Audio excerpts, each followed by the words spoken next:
Hello guys, welcome back to my YouTube channel Happy Home. ഇന്ന് ഞാൻ നിങ്ങളെ കാണിക്കുന്നത് തൃപ്പല്ലിയാണ്.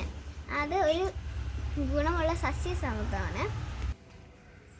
ഇതൊരു ഔഷധീയ സസ്യമാണ്. ഇത് ചുമ, ജലദോഷം, തൊണ്ടടപ്പ് എന്ന രോഗങ്ങൾക്ക് ഉപയോഗിക്കുന്നതായി കേട്ടിട്ടുണ്ട്. ഇപ്പം ഞാൻ നിങ്ങൾക്ക് കാണിച്ചു തരാം. ഇത് കഴിക്കുമ്പോൾ കുറച്ച് ഇതാണ് നമ്മളെ കണ്ടോ. ഇതിൻ്റെ ഇല നമ്മുടെ ഹൃദയ ഷേപ്പിലാണ് ഇരിക്കുന്നത്. അത് നമുക്ക് അതിൻ്റെ കാണാം.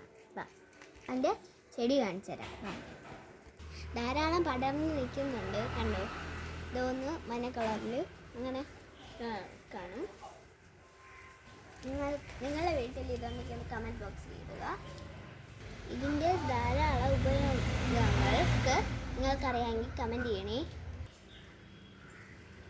നമ്മൾ ചുമ, ജലദോഷം ഒക്കെ വരുമ്പോൾ നമ്മൾ ഇതാണ് കഴിക്കുന്നത്. അപ്പോൾ എനിക്ക് ഒരു ഇതുകൊണ്ട് നമ്മളിത് കഴിച്ച് കാണിക്കാം. ഏരിയൊക്കെ ഉണ്ട്. അപ്പം ഇത്രയേ ഉള്ളൂ ഗൈസ്, തൃപ്പല്ലിയുടെ ഒരു വീഡിയോ. നിങ്ങൾക്ക് ഇതിൻ്റെ ഗുണങ്ങളൊക്കെ അറിയാമെങ്കിൽ കമൻറ്റ് ബോക്സിൽ ഇടുക. ടാറ്റാ.